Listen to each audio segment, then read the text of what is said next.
लो जी, हो गया खेल। इधर विपक्षी एकता की बात, उधर आओ कर लो दो दो हाथ। जी हाँ, पवार ने चल दी है बड़ी चाल। अब महाराष्ट्र में नहीं, कर्नाटक में मचेगा जबरदस्त बवाल। दरअसल आपने कुछ तस्वीरें देखी होंगी, राहुल गांधी की, मल्लिकार्जुन खड़गे की, शरद पवार की। तीनों एक साथ नजर आ रहे हैं और ये तस्वीर है दिल्ली में हुई एक बैठक की। और ये बैठक हाल में ही नहीं बल्कि एक दिन पहले ही हुई है। और हाँ, एक तरफ शरद पवार राहुल गांधी के साथ मीटिंग कर रहे हैं, जो कि तस्वीरें आपने भी देखी। अब इसी मीटिंग में दूसरी तरफ शरद पवार ने एक बड़ा ऐलान कर दिया, यानी कि राहुल गांधी के साथ इधर बैठक और उधर बड़ा खेल कांग्रेस के साथ। दरअसल शरद पवार की पार्टी ने ऐलान कर दिया है कि उनकी पार्टी अब कर्नाटक में विधानसभा चुनाव कम से कम 40 सीटों पर लड़ेगी। एनसीपी के इस ऐलान से कांग्रेस के होश उड़ गए हैं। आखिर क्यों, ये भी आपको बताएंगे, लेकिन उससे पहले आपको बताते हैं कि खबर ये भी आ रही है कि 50 सीटों पर एनसीपी अपने उम्मीदवार उतारने वाली है।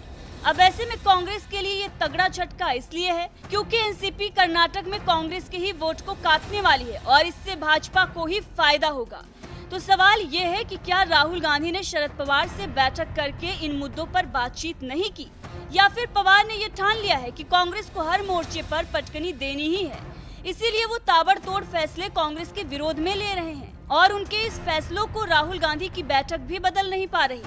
अब आपको बताते हैं कि एनसीपी ने ऐलान क्या किया है उसके बारे में। दरअसल कर्नाटक एनसीपी अध्यक्ष हरि आर ने मीडिया से बातचीत की है और तगड़ा ऐलान करते हुए ये बता दिया है कि आगामी चुनाव में हम कम से कम 40 सीटों पर चुनाव लड़ेंगे। भाजपा के 4 से 5 मौजूदा विधायक पार्टी में शामिल होने के लिए हमारे संपर्क में हैं। बेंगलुरु के मेयर भी जल्दी हमारी पार्टी में शामिल हो सकते हैं। अब आपको बता दें कि कर्नाटक में चुनाव लड़ने का फैसला एनसीपी प्रमुख शरद पवार के साथ नेताओं की बैठक के बाद लिया गया है, लेकिन उधर राहुल गांधी के साथ भी बैठकें हो रही हैं। अब एनसीपी का इस पूरे मामले को लेकर ये कहना है कि चुनाव लड़ने का फैसला एनसीपी ने नेशनल पार्टी का दर्जा हासिल करने के लिए उठाया। अब इसी मामले को लेकर एनसीपी नेता प्रफुल्ल पटेल ने भी मीडिया से बातचीत की है। मीडिया से बातचीत करते हुए उन्होंने बताया है कि हमें वापस नेशनल पार्टी का दर्जा पाने के लिए जरूरी कदम उठाने ही होंगे। वहीं कर्नाटक में भाजपा में फूट है, जिसका फायदा अभी तक कांग्रेस को मिलता नजर आ रहा था, लेकिन एनसीपी के आने के बाद तस्वीरें बदलती हुई नजर आ रही हैं और इसका दावा एनसीपी कर्नाटक के प्रमुख हरि आर भी कर रहे हैं।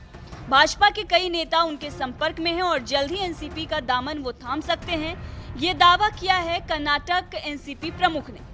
क्या कुछ उन्होंने कहा है वो भी आपको सुनाते हैं। इसके साथ ही आपको बताते हैं कि ये तगड़ा झटका राहुल गांधी के साथ साथ कांग्रेस कर्नाटका को लगा है। इससे पहले प्रधानमंत्री नरेंद्र मोदी को लेकर जिस तरीके से अजीत पवार और शरद पवार समर्थन करते आए हैं, उससे भी कांग्रेस के बड़े बड़े दामों की, बड़े बड़े मुद्दों की हवा निकलती नजर आई है।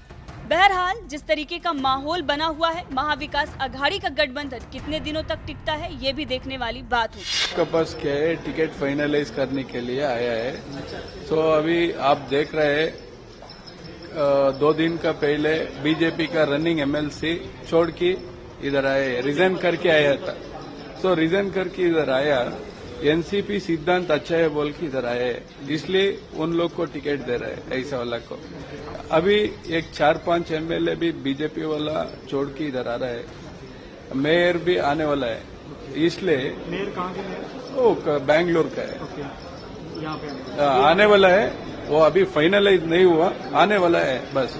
आपकी मीटिंग हुई है शरद पवार से, सीट्स को लेके कुछ विभाजन को लेकर कम से कम एक 40 लड़ेगा। 40 सीट। तो ये जो सीट्स आप लड़ेंगे ये मोस्टली महाराष्ट्र और जो कर्नाटका का बॉर्डर है जहां मराठी स्पीकिंग ज्यादा है। ऐसा कुछ नहीं है, ऐसा कुछ नहीं है, सभी जगह में डाल रहा।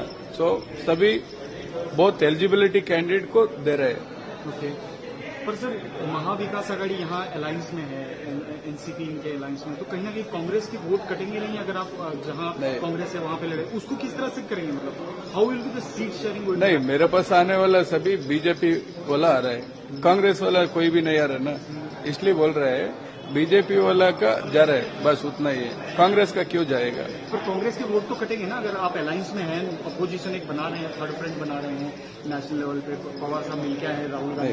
वो साहब चर्चा करेगा, मैं बोलने का नहीं होता ना। तो मतलब वो ध्यान में रखेंगे कांग्रेस को डैमेज नहीं? नहीं, साहब वो बात करेगा, मैं नहीं बोल सकता।